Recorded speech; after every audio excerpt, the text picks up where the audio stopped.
CPM ഉയർത്തുന്ന ജമാഅത്തെ ഇസ്ലാമി ആരോപണത്തിന് മുഖ്യമന്ത്രിയുടെ മലപ്പുറം പ്രസ്താവന ഉയർത്തി UDFന്റെ പ്രതിരോധം.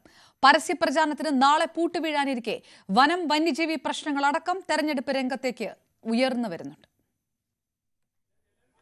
തുടർച്ചയായ ഏഴാമത്തെ ദിവസവും UDFന്റെ ജമാഅത്തെ ഇസ്ലാമി ബന്ധമാണ് ഇടതുപക്ഷത്തിന്റെ മുഖ്യ ആയുധം. ഇന്നലെ പൊതുയോഗത്തിൽ സംസാരിച്ച പ്രിയങ്ക ഗാന്ധി ജമാഅത്തെ വിഷയത്തിൽ മൗനം പാലിച്ചത് CPM ഉയർത്തിക്കാട്ടുന്നു. ജമാഅത്തെ ഇസ്ലാമിയുമായി കൂടിച്ചേരുന്ന അസോസിയേറ്റ് അംഗത്വം കൊടുക്കുന്ന ഈ കേരളത്തിലെ UDF, അതിൻ്റെ കോൺഗ്രസ് ലീഗ്, ഇവരുടെ നിലപാട് എന്താണ്, ഞങ്ങളുമായിട്ട് ബന്ധപ്പെട്ട് എന്താണെന്ന് പറയാൻ പ്രിയങ്ക ഗാന്ധിയോട് നമ്മൾ ഇവിടുന്ന് പറഞ്ഞു. UDF ഈ തെരഞ്ഞെടുപ്പിൻ്റെ ഭാഗമായിട്ട് നിരായുധരായിരുന്നു. പിന്നെ ഈ പറഞ്ഞ പോലെയുള്ള കാര്യങ്ങൾ പറഞ്ഞിട്ട് ഒപ്പിച്ച് പോവുകയാണ് ചെയ്തത്. ജമാഅത്തെ ഇസ്ലാമുമായി ചേരുന്ന നിലപാട് ദൂരവ്യാപകമായ ഫലമുളവാക്കുന്ന ഒന്നാണ്. UDF കരുതി വച്ചിരിക്കുന്ന മറുപടി മുഖ്യമന്ത്രിയുടെ മലപ്പുറം പ്രസ്താവനയാണ്. അവസാന ലാപ്പിൽ CPMനെതിരെ കോൺഗ്രസ് നേതാക്കൾ ഇത് ഉപയോഗിക്കുന്നു. നിലമ്പൂരിലെ രാഷ്ട്രീയ വേദികളിൽ മുഖ്യമന്ത്രി മറുപടി പറയണമെന്നാണ് ആവശ്യം. ആ നാടുകളിൽ നിന്ന് കിട്ടുന്നതെല്ലാം ദേശവിരുദ്ധ പ്രവർത്തനങ്ങൾക്ക് ഉപയോഗിക്കുകയാണ് എന്ന ഒരു മുഖ്യമന്ത്രി ഒരിക്കലും പറയാൻ പാടില്ലാത്ത വാചകം അദ്ദേഹം പറഞ്ഞു.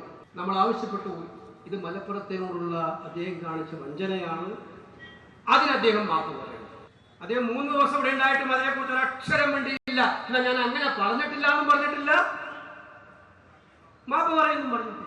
ന്യൂനപക്ഷ വോട്ടുകൾ നിർണായകമായി നിലമ്പൂരിൽ UDF ഈ ചർച്ച ഉയർത്തിവിടുന്നതിന്റെ പ്രതിസന്ധി CPM മനസ്സിലാക്കുന്നു. മലപ്പുറം ജില്ലയുടെ രൂപീകരണ ചരിത്രം അടക്കം ഓർമ്മിപ്പിച്ചാണ് CPMന്റെ മറുപടി. മലപ്പുറം ജില്ല രൂപീകരിച്ചാൽ അത് കുട്ടി പാകിസ്ഥാനാവുമെന്ന് പറഞ്ഞവരാ കോൺഗ്രസ്. 1967 ഗവൺമെന്റ് മലപ്പുറം ജില്ല രൂപീകരിക്കാൻ തീരുമാനിച്ചപ്പോൾ അതിനെതിരായി വഴിക്കടവെന്ന് സത്യാഗ്രഹം ആരംഭിക്കുകയും അവിടുന്ന് പ്രകടനം ആരംഭിച്ച് കോഴിക്കോടേക്ക് മാർച്ച് ചെയ്യുകയും ചെയ്തിട്ടുള്ള ആളാണ് ഇന്നത്തെ സ്ഥാനാർത്ഥിയുടെ പിതാവ്. വനം വന്യജീവി വിഷയങ്ങൾ അവസാന ലാപ്പിൽ വീണ്ടും ഉയരുന്നു. വനമേഖലകൾ അതിർത്തി പങ്കിടുന്ന നിലമ്പൂരിൽ അവസാന മണിക്കൂറുകളിൽ ഈ വിഷയം UDFന് തുറുപ്പുചീട്ടാണ്.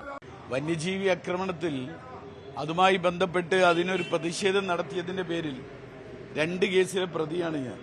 1-ാം പ്രതിയായിട്ട് എന്നെ കേസെടുത്തത് ഇടതുപക്ഷ ഭരണകൂടം. കാട്ടുപോത്തിറങ്ങി ബഹളമുണ്ടാക്കിയപ്പോൾ അതിനവിടെ വെടിവെച്ചത് ഇതേ നിയമമുള്ള സമയത്താണ്. കടുവയും പുലിയും ഒക്കെ നമ്മുടെ അടുത്തേക്ക് വീട്ടിലേക്ക് വരുന്നത് പോലെ അയൽവക്കത്തെ പൂച്ച വരുന്ന പോലെയാണ്. ആ ലാഘവത്തോടെ ഫോറസ്റ്റ് ഡിപ്പാർട്ട്മെന്റ് ഇതിനെ കാണുന്നത്. ഇങ്ങനെ ആയിരുന്നില്ല പണ്ട് നേരത്തെ UDF ഭരണകാലത്ത്. CPM നേതാക്കളുടെ മറുപടി ഇങ്ങനെ: മലയോര കർഷകരുടെ ജീവനും സ്വത്തിനും അവരുടെ കൃഷിക്കും സംരക്ഷണം കൊടുക്കും വിധത്തിൽ, അതുകൂടി ഉറപ്പാക്കും വിധത്തിൽ വന്യജീവി സംരക്ഷണ നിയമം പൊളിച്ചെഴുതണം എന്ന് അതിന്റെ ഉത്തരവാദിത്വം ഇപ്പോൾ രാജ്യം ഭരിക്കുന്നവർക്കുണ്ട് എന്ന് ഞങ്ങൾ കൃത്യമായി പറഞ്ഞിരുന്നതാണ്. വന്യജീവികളുടെ ആക്രമണം തടയുന്നതിന് വേണ്ടി സംസ്ഥാന സർക്കാർ വളരെ വിപുലമായ പദ്ധതി തയ്യാറാക്കിയിട്ടുണ്ട്. അത് അംഗീകാരം കിട്ടണം, അതിന് കേന്ദ്രത്തിന്റെ അനുമതി ലഭിക്കണം. പരസ്യപ്രചരണത്തിന് നാളെ തിരശ്ശീല വീഴാനിരിക്കെ വിഷയങ്ങൾ മാറി മാറി പ്രയോഗിക്കുകയാണ് രാഷ്ട്രീയ നേതൃത്വങ്ങൾ. PV അൻവർ അവസാന ദിവസങ്ങളിൽ നടത്തുന്ന വമ്പൻ പ്രചരണം വോട്ട് ചോർച്ച ഉണ്ടാക്കുമോ എന്ന ആശങ്ക ഇരുമുന്നണികൾക്കുമുണ്ട്. ന്യൂസ് 18 നിലമ്പൂർ. ജമാഅത്തെ ഇസ്ലാമി സഹകരണത്തെ ന്യായീകരിച്ച് ACC general secretary Deepa Das Munshi. CPM ആരോപണം അടിസ്ഥാനരഹിതമാണ്. 10 വർഷം മുമ്പ് CPMഉം ജമാഅത്തെ ഇസ്ലാമിയും തമ്മിൽ ധാരണ ഉണ്ടായിരുന്നുവെന്നും ദീപദാസ് മുൻഷി പറഞ്ഞു.